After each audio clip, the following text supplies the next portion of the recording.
Assalamualaikum warahmatullahi wabarakatuh. Pada pertemuan ini, kita akan mempelajari tentang Community Mental Health Nursing, atau biasa kita kenal dalam istilah bahasa Indonesia adalah keperawatan jiwa masyarakat. Nah, jadi seperti kita ketahui, bahwasannya area keperawatan itu tidak hanya saja pada area gangguan, tidak hanya saja pada area sakit, tetapi dari mulai rentang sehat sampai dengan sakit. Kemudian, tempat kita memberikan pelayanan keperawatan tidak terbatas pada setting klinik rumah sakit atau rumah sakit jiwa, lebih spesifiknya pada keperawatan jiwa, tetapi juga karena jiwa ini dimiliki oleh semua orang, oleh karena itu dikembangkan pelayanan keperawatan jiwa di komunitas, karena semua masyarakat, setiap orang, setiap individu memiliki jiwa. Nah, kenapa CMHN ini muncul?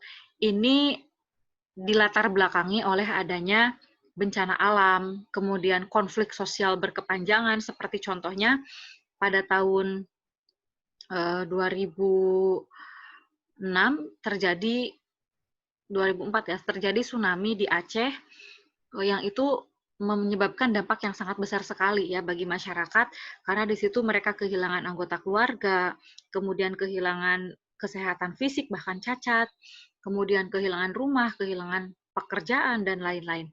Nah, hal tersebut merupakan stresor yang sangat berat bagi masyarakat yang terkena atau terdampak bencana. Contoh sekarang adalah adanya pandemi COVID-19. Ini pun merupakan stresor ya yang mengancam bukan hanya saja secara regional suatu tempat, tetapi ini menjadi pandemi atau masalah global internasional, karena di situ kasus COVID ini telah menelan banyak korban jiwa, kemudian menyebabkan banyak pekerjaan yang harus tutup, jadi banyak yang kehilangan pekerjaan. Secara ekonomi jelas pasti ini mempengaruhi pendapatan. Nah, atau konflik sosial yang berkepanjangan, contohnya ada kasus zaman dulu itu GAM, Gerakan Aceh Merdeka, kemudian tawuran antar desa, antar kelompok. Nah, hal itu merupakan stresor. Kemudian masyarakat ini sebagai bagian dari yang terkena atau terdampak tadi akan memberikan respon yang sangat variatif sesuai dengan latar belakang predisposisi yang dimiliki oleh masing-masing ya.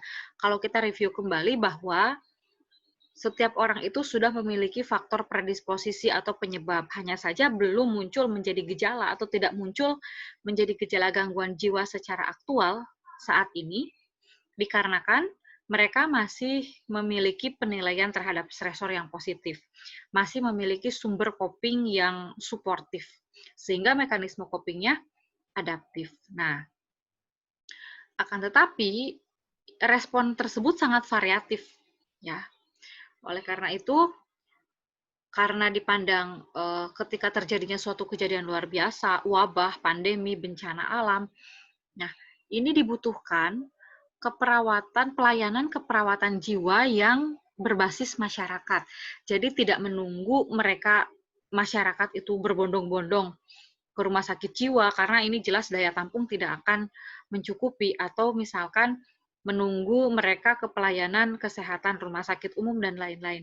Tetapi di sini disadari bahwasannya perawat harus berperan aktif, atau istilahnya harus kejar bola, di mana ketika terjadi bencana, jangankan untuk mencari tempat pelayanan kesehatan ya, mereka sendiri yang terdampak bencana tersebut bingung apa yang harus mereka lakukan. Oleh karena itu, peran perawat di sini harus lebih aktif, harus jemput bola. Nah, maka dikembangkanlah yang namanya CMHN.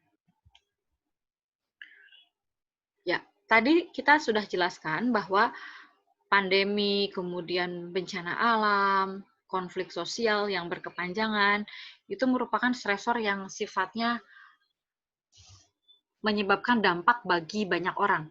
Nah, responnya yang ditunjukkan bermacam-macam, sehingga pada rentang respon kesehatan jiwa, mereka yang terdampak bisa masih dalam kondisi sehat jiwa, karena memang bagus, penilaian terhadap stresornya, sumber copingnya juga bagus. Kemudian ada juga kelompok yang berada pada kelompok masalah psikososial atau kelompok risiko, dan juga ada yang sampai ke gangguan jiwa. Dan ini kejadiannya memang terbukti ya, saat terjadi bencana waktu itu tsunami ini banyak sekali masalah kesehatan jiwa yang muncul pada masyarakat. Bahkan sampai dengan kondisi gangguan jiwa ya, depresi. Nah, kita review kembali apa saja ciri-ciri sehat jiwa karena kita betul-betul harus memahami pada konsep CMHN ini kita harus dapat nanti memilah mana kelompok atau masyarakat yang kita kategorikan sehat jiwa, kemudian dengan masalah psikososial dan gangguan jiwa, sehingga treatment yang kita berikan pun betul. Nah, sehat jiwa memiliki ciri-ciri sikap positif terhadap diri sendiri. Nah, jadi kita menghargai apa yang kita lakukan. Kita menilai positif dan kita merasa puas dengan apa yang kita miliki, termasuk dari struktur anatomi fisiologi badan, anggota tubuh yang kita miliki, kemudian terkait dengan konsep diri yang terbentuk, ini kita harus positif menilai diri kita. Nah, tumbuh dan berkembang mencapai aktualisasi diri. Nah, di sini jadi salah satu ciri sehat jiwa juga adalah berkembang sesuai dengan usia perkembangannya. Oke. Kemudian mampu mengatasi stres atas perubahan pada dirinya. Tentunya stresor seperti tadi, bencana alam, ini dapat menyebabkan stres, karena memang itu respon yang fisiologis ya. Ketika ada stresor yang mengancam, maka ketika kita merasa stres, itu fisiologis, tetapi kita harus dapat mengatasi. Tidak lantas setelah kita stres, kemudian menjadi berlarut, tambah mendalam, dan jatuh pada kondisi depresi. Kita harus mampu mengatasi stres. Selama manusia itu hidup, jelas kita tidak bisa menghindari yang namanya stresor.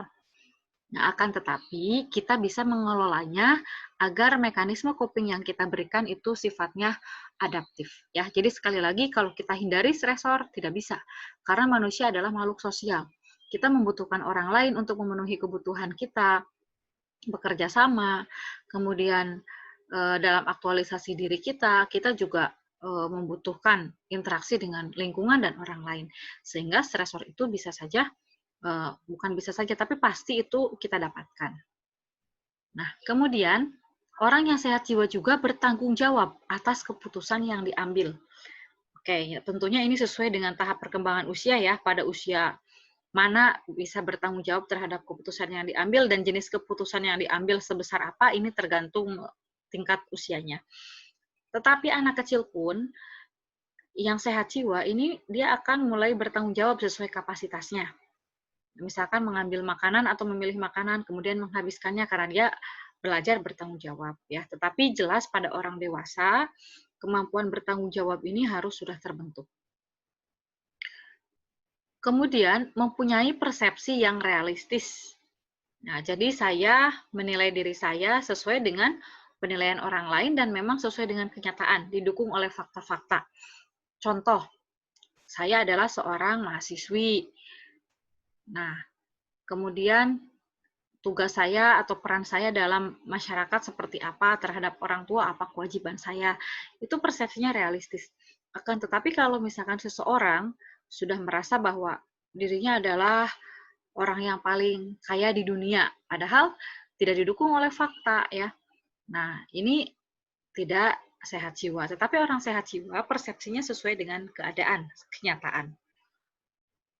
Kemudian menghargai orang lain.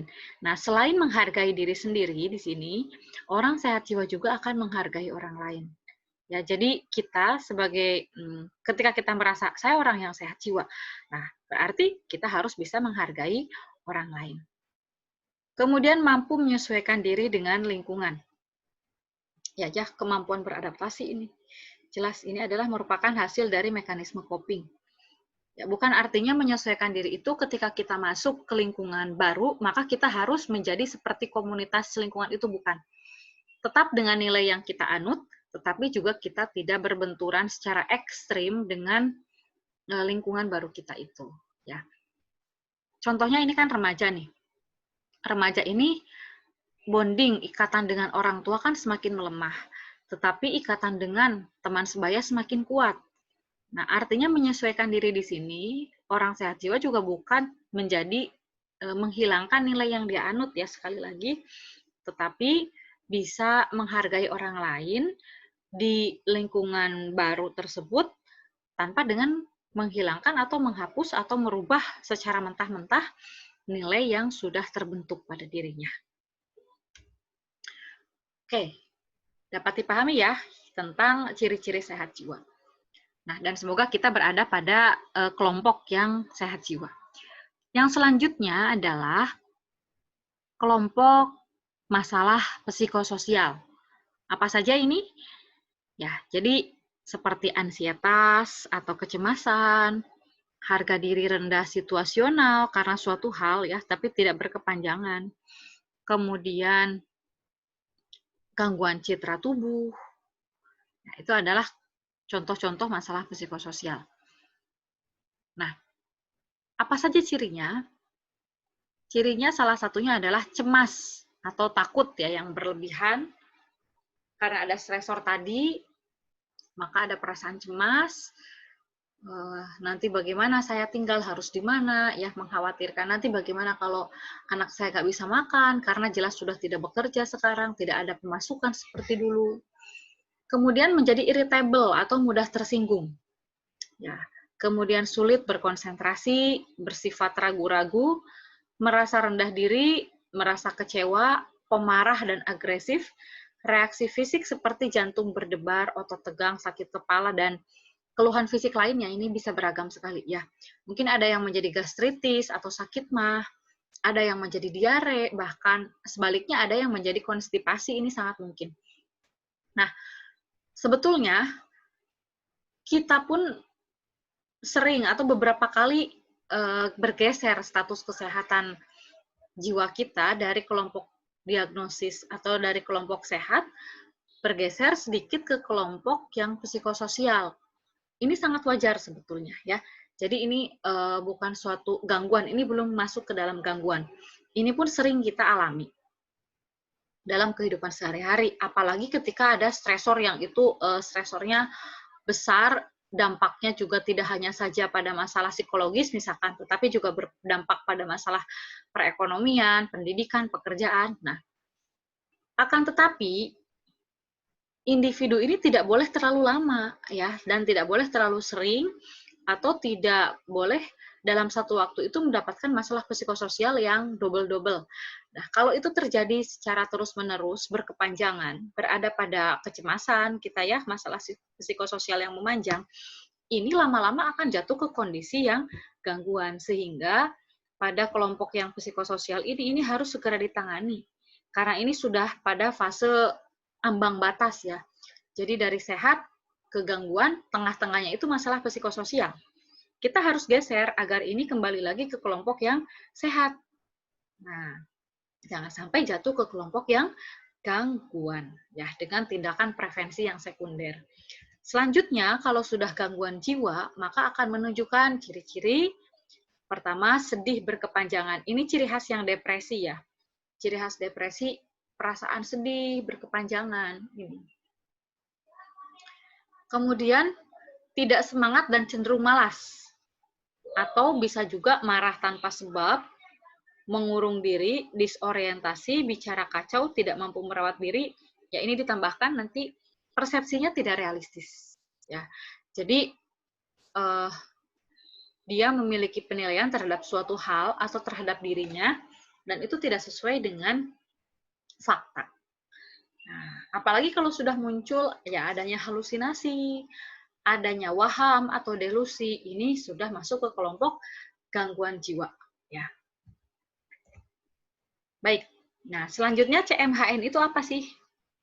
Menurut Keliat tahun 2011, CMHN adalah pelayanan keperawatan yang komprehensif, holistik, dan paripurna yang berfokus pada masyarakat yang sehat jiwa, rentan terhadap stres atau psikososial atau kelompok resiko, dan dalam tahap pemulihan serta pencegahan kekambuhan atau gangguan jiwa.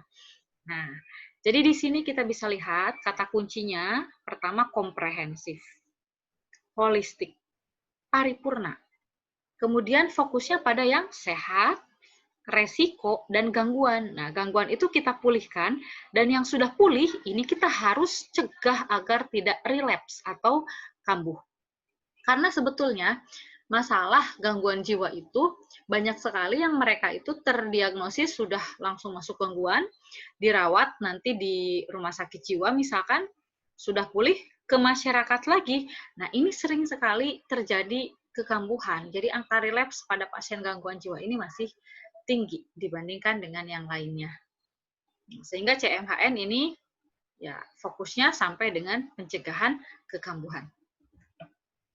Baik. Nah, pelayanan komprehensif itu apa?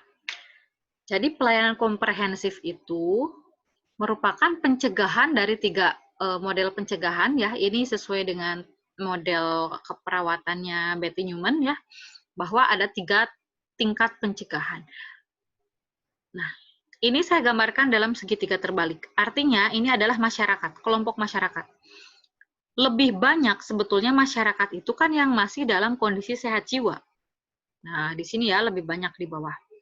Sehingga tindakan yang dilakukan adalah pencegahan primer. Karena pencegahan primer ini adalah pencegahan yang dilakukan sebelum adanya tanda dan gejala. Artinya belum mereka ada stresor, tetapi ini stresor ini belum mempengaruhi. Nah, tindakannya nanti bagaimana? Kita harus meminimalkan agar kelompok sehat jiwa ini meminimalkan bertemu dengan stresor, ya. Nah, kemudian ini kelompok yang lebih sedikit ya, di tengah di sini adalah kelompok diagnosis yang psikososial atau resiko. Tindakannya adalah pencegahan sekunder. Sudah ada gejala, ini masalah-masalah kesehatan jiwa, tetapi harus kita cegah jangan sampai masuk ke kondisi yang lebih parah ke sini yang gangguan. Ya, jadi kita pencegahan sekunder di sini. Sementara pencegahan tersier ini sudah pada kelompok yang gangguan. Bagaimana kita akan melakukan rehabilitasi agar mereka pulih, ya lebih sedikit jumlahnya ya, dan juga termasuk kita cegah jangan sampai terjadi kekambuhan. Inilah yang dikatakan sifatnya adalah komprehensif. Kita tidak hanya menunggu jaga gawang di rumah sakit jiwa, kita melakukan pencegahan tersier. Karena kalau kita hanya bekerja di sini, kita lihat ini lebih besar, tidak kita intervensi. Ya, kita hanya mengintervensi bagian pucuknya saja dari gunung ini, gunung masyarakat ini. Nah, ini yang sebagian besar justru di sini kita harus melakukan intervensi yang aktif. Coba kalau kita bisa cegah saja di sini, masyarakat banyak ini kita cegah jangan sampai mereka terpapar stresor terlalu sering ya. Kalau bisa malah stresornya kita reduksi. Tidak harus nanti kita masyarakatnya sampai ke kondisi yang paling atas ini atau pada kondisi tengah. Dari tengah tarik lagi ke bawah, tengah tarik lagi ke bawah, seperti itu. Nah, kemudian pelayanannya bersifat holistik tadi ya dari kata kunci yang saya tegaskan. Holistik itu meliputi aspek biologi.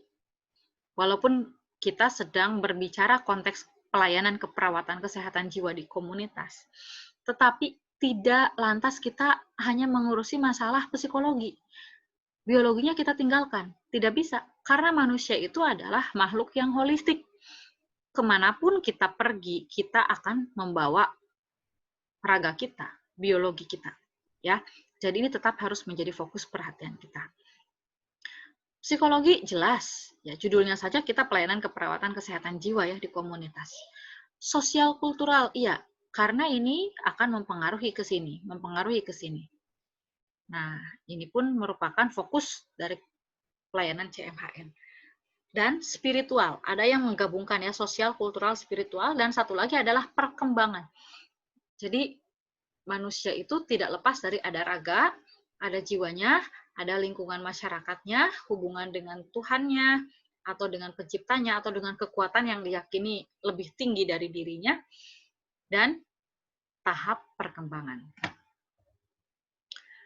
Ya, Selanjutnya, kata kuncinya adalah pelayanannya bersifat paripurna.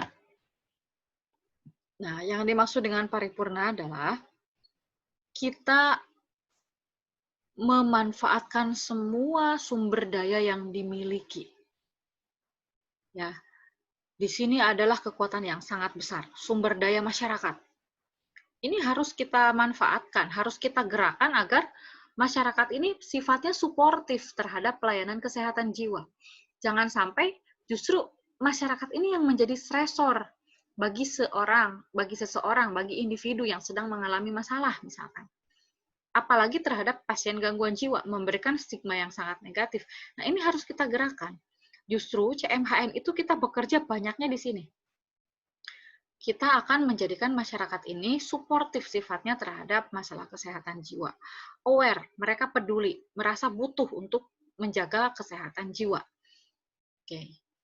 Kemudian pelayanan yang integratif, bekerja sama dengan pelayanan kesehatan di komunitas, contohnya puskesmas yang sifatnya umum, bukan jiwa, pelayanan kesehatan jiwa ya, atau di rumah sakit umum, rumah sakit tipe C, tipe B yang menjadi rujukan dari puskesmas, dan pelayanan yang sifatnya spesialis yang diberikan di rumah sakit jiwa. Ya. Tujuannya agar terwujud masyarakat yang mandiri. Jadi di sini CMHN itu sebetulnya ingin memandirikan masyarakat dalam memelihara kesehatannya. Nah, karena nanti dalam model CMHN, jadi bukan hanya saja perawat puskesmas saja ini yang bekerja, tetapi perawat puskesmas nanti akan membentuk kader kesehatan jiwa di masyarakat. Seperti Ibu Kader Posyandu ya. Nanti pada CMHN ini akan dibentuk yang namanya KKJ. Ya, jadi kader kesehatan jiwa. Oke, nah kader ini bekerja seperti kader Posyandu melayani pelayanan untuk yang balita.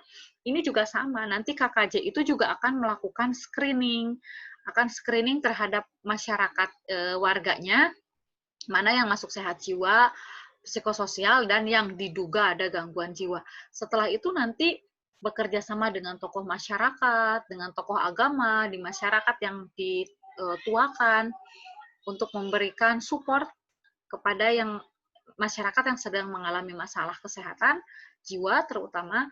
Kemudian jika tidak mampu baru dibawa ke puskesmas. Nanti dari puskesmas dinilai membutuhkan pelayanan spesialis, maka akan dirujuk ke rumah sakit jiwa. Nah, seperti itu.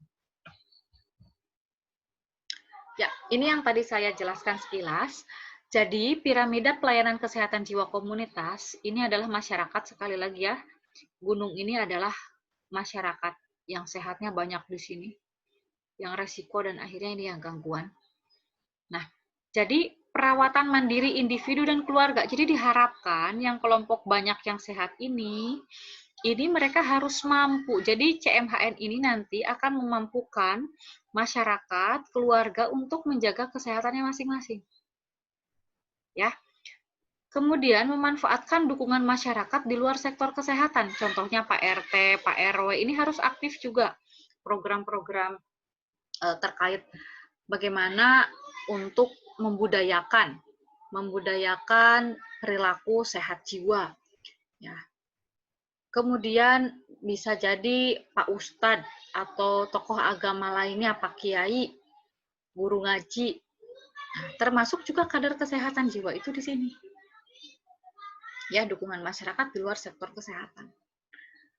Oke. Apakah harus kader kesehatan jiwa itu orang kesehatan? Tidak. Jadi itu betul-betul dari masyarakat tempat tinggalnya sendiri ya. Tetapi kalau memang di masyarakatnya ternyata ada yang aktif dan merupakan tenaga kesehatan, ya boleh juga. Kemudian pelayanan kesehatan jiwa melalui pelayanan dasar. Ini adalah pelayanan dasar di puskesmas ya. Sama pelayanan kesehatan jiwa masyarakat. Ini masih di puskesmas sifatnya. Sekarang beberapa puskesmas sudah ada yang menjadi rujukan untuk pelayanan kesehatan jiwa.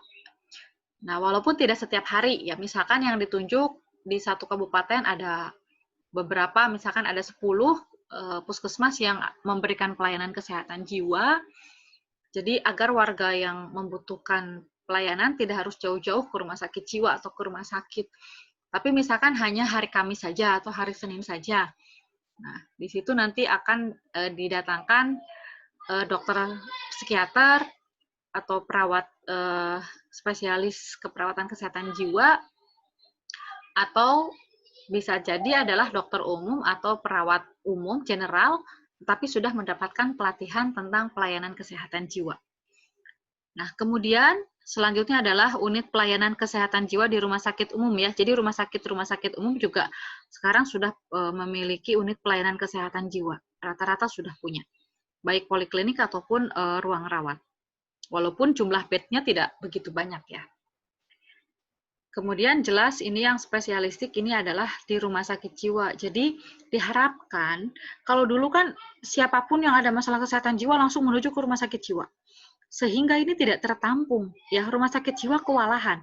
Bahkan sebetulnya yang harusnya hanya dirawat di sini atau dirawat di sini, bahkan hanya membutuhkan dukungan pelayanan keperawatan pelayanan dasar, ini kan menjadi eman-eman gitu. Jadi yang sangat membutuhkan pelayanan spesialistik tidak tertangani karena menampung banyak yang di sini. Nah, sehingga diharapkan bisa lebih tepat sasaran. Nah, seperti itu.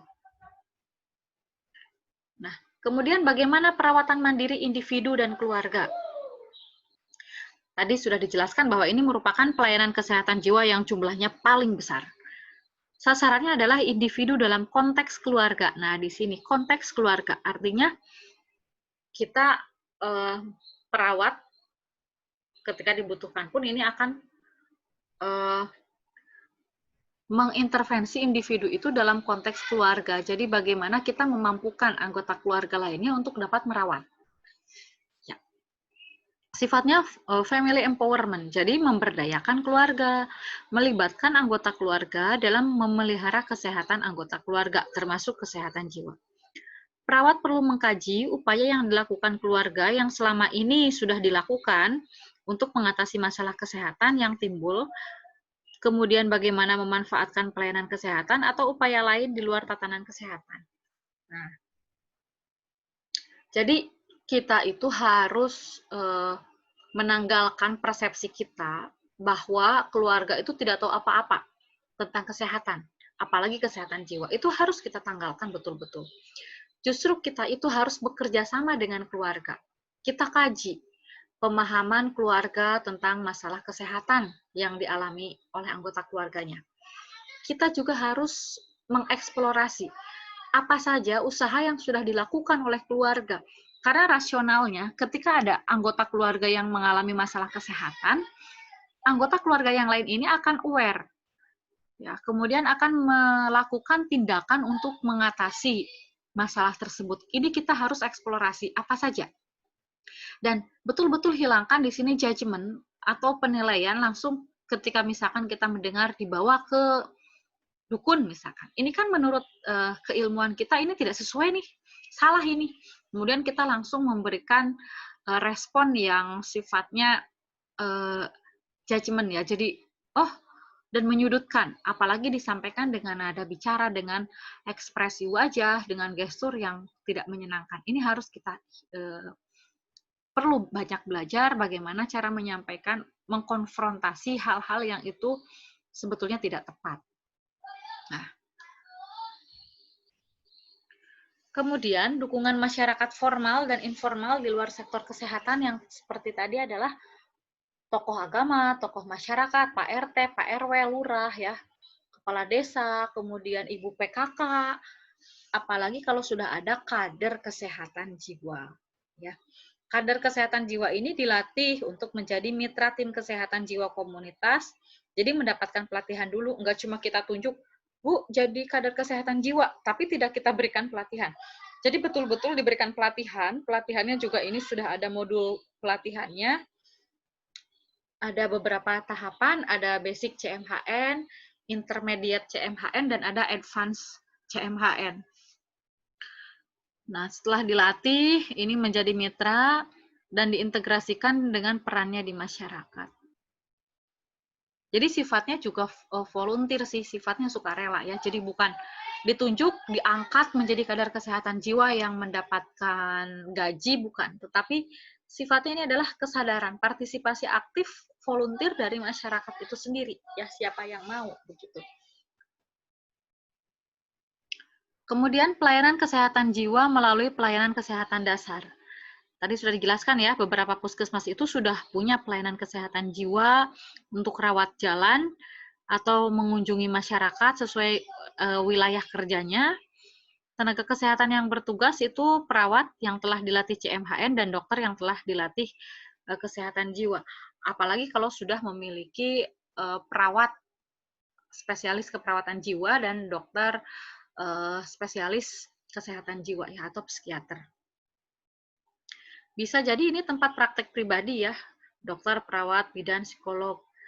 Memerlukan penyegaran dan penambahan pengetahuan tentang pelayanan kesehatan jiwa agar dapat memberikan pelayanan kesehatan jiwa komunitas bersamaan dengan pelayanan kesehatan yang dilakukan. Penanggung jawabnya adalah penanggung jawab program Keswamas, Kesehatan Jiwa Masyarakat di tingkat puskesmas. Nah, kemudian pelayanan kesehatan jiwa masyarakat kabupaten atau kota. Petugasnya adalah tim pelayanan kesehatan jiwa kabupaten atau kota ya di Dinas Kesehatan. Terdiri dari psikiater, psikolog, dan perawat jiwa ya. Berkedudukan di tingkat Dinas Kesehatan Kabupaten atau Dinas Kesehatan Kota. Kemudian mereka bekerja secara periodik ke puskesmas-puskesmas untuk memberikan konsultasi, supervisi, monitoring, dan evaluasi. Jadi pelaksananya tadi kan langsung ke komunitas adalah puskesmas, tetapi ada supervisi, ada monitoring, ada evaluasi dilakukan oleh tim kesehatan jiwa kabupaten atau kota, jadi di bawah Dinas Kesehatan Kabupaten atau kota. Ya, selanjutnya unit pelayanan kesehatan jiwa di RSU. Jadi RSUD juga diharapkan sudah menyediakan pelayanan rawat jalan dan rawat inap bagi klien gangguan jiwa ya dengan jumlah tempat tidur yang terbatas sesuai dengan kemampuan rumah sakit umum. Karena memang bukan menjadi fokus atau menjadi andalan rumah sakit, bukan. Sistem rujukannya harus jelas, apalagi sekarang dengan sistem BPJS ya, ini juga harus jelas sistem rujukannya. Petugasnya adalah perawat yang sudah mengikuti pelatihan CMHN dan dokter umum plus kesehatan jiwa yang telah mendapatkan pelatihan psikiatrik intensive care unit. Nah, kalau di rumah sakit jiwa sudah jelas ini adalah pelayanan kesehatan jiwa yang sifatnya spesialistis. Fokusnya adalah klien gangguan jiwa yang tidak berhasil dirawat di keluarga ataupun di puskesmas atau rumah sakit umum, jadi dirujuk. Kemudian, sistem rujukan balik harus jelas agar pelayanan kesehatan jiwa berkesinambungan. Jadi setelah dirawat di RSJ, ini kan dikembalikan ke masyarakat. Ini harusnya dirujuk balik nih ke yang tadi merujuk ke rumah sakit jiwanya, misalkan dirujuk lagi ke puskesmas yang dirujuk balik. Ada pasien A mau dipulangkan ini ke desa B. Nah, kemudian rumah sakit jiwanya menghubungi, merujuk balik ke puskesmas di tempat B itu, agar nanti memberikan pelayanan kesehatan jiwa komunitas melanjutkan. Jadi jangan sampai di rumah sakit jiwa sudah dirawat, pulih, kembali ke masyarakat, kambuh lagi karena ini putus pelayanannya. Ya, jadi harus diingat pelayanannya harus bersifat berkesinambungan. Ya. Oke, kemudian apa peran perawat kesehatan jiwa komunitas? Yang tadi adalah perawat pemegang program kesehatan jiwa ya di puskesmas. Sebagai caregiver secara langsung memberikan asuhan keperawatan, edukator, ya ini juga memberikan pelatihan CMHN ya, selain langsung edukator kepada edukasi kepada keluarga dan kepada pasien atau klien gangguan jiwanya atau klien dengan masalah kesehatan psikososial atau kepada kelompok sehat, tapi juga bersifat edukator kepada kader-kader kesehatan jiwa dan sebagai koordinator. Baik, demikian materi tentang Community Mental Health Nursing atau CMHN atau pelayanan kesehatan jiwa komunitas. Semoga bermanfaat. Jika ada pertanyaan atau hal-hal yang ingin disampaikan, dapat disampaikan di forum diskusi. Saya akhiri, wassalamualaikum warahmatullahi wabarakatuh.